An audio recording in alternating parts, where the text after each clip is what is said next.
ও আমার কলিজার টুকরা ভাইয়েরা, মাথাটাকে নিচু করে জীবনের সব গুনার ফিরিস্তিগুলো একটা একটা করে স্বীকার করে আল্লাহরে বলেন, আল্লাহ আমি পাপী, আল্লাহ আমার চেয়ে বড় পাপী এই দুনিয়াতে কেউ নাই, আকাশের নিচে জমিনের উপরে আমার চেয়ে বড় পাপী কেউ নাই।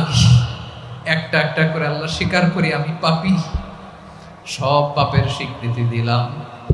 পৃথিবী না জানুক আমি তো জানি, আমি কি পাপ করেছি, হায় আমার পাপের করলে বিচার, বাঁচার আমার নাই উপায়। দয়াময় তুমি মাফ করো আমায়, মাফ করো আমায়। আল্লাহ তাআলা যদি দয়া করে আমাদেরকে মাফ না করে, আমাদের বাঁচার কোনো উপায় নাই। আপনি কি ভেবেছেন আপনার নামাজ দিয়ে আপনি জান্নাতে যাবেন? আপনি তাহাজ্জুদ গুজার, সেজদা দিতে দিতে কপালে দাগ ফেলেছেন, এটা আপনারা জান্নাতে নেবে না? আপনি এলাকার সবচেয়ে বড় হাতেম তাই দানশীল, এই দানের ভরসায় বসে আছেন, কুশ্চিন কালো না। আমাদের নামাজ, আমাদের রোজা, আমাদের ইবাদত, এগুলোকে মিজানের পাল্লায় উঠালে কোনো ওজনই হবে না। তবে আমাদের একটা কৌশল জানা আছে, আমরা আল্লাহর রহমতের ভিখারি। আমরা সেদিন আগেই গুনার স্বীকৃতি দিয়ে দেব। আমরা বলবো, আল্লাহ তুমি প্রশ্ন করার আগে তোমার একটা কথা বলি, আমারে কিছু জিজ্ঞেস করো না, আমি সব করেছি। এমন কোন পাপ নাই যে পাপ আমারে দিয়ে হয় নাই।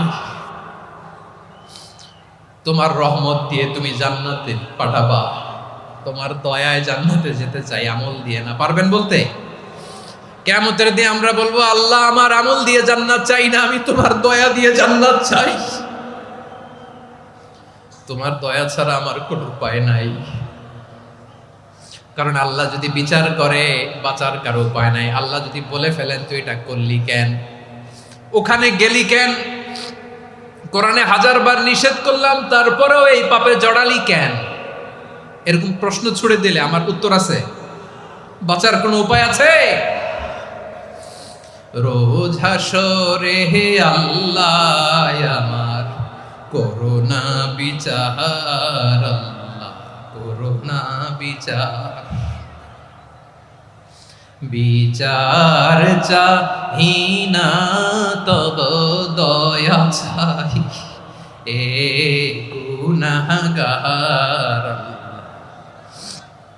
করোনা বিচার। আপনার আমল দিয়ে জান্নাতে যাবেন? কি দিয়ে যাবেন? আল্লাহর দয়া দিয়ে। আল্লাহর রহম আর দয়া ছাড়া কেউ জান্নাতের চেহারাও দেখতে পাবে না। আমার বলার দরকার নাই, বলেন। মাঝ নদী, তুফান, জলোচ্ছ্বাস, জলের মধ্যে উচ্ছ্বাস, ঢেউ, টর্নেডো, সাইক্লোন, মেঘের ঘনঘটা, পরিবেশ ঘুটঘুটে অন্ধকার, লঞ্চ একবার এদিকে আরেকবার ওইদিকে, ভিতরে কি অবস্থা হয় বলেন তো? হ্যাঁ, তখন মুসলিমও আল্লাহর ডাকে, হিন্দু আল্লাহর ডাকে, ঠিক কিনা বলেন? আস্তিক আল্লাহর ডাকে, নাস্তিক আল্লাহর ডাকে, ঠিক কিনা?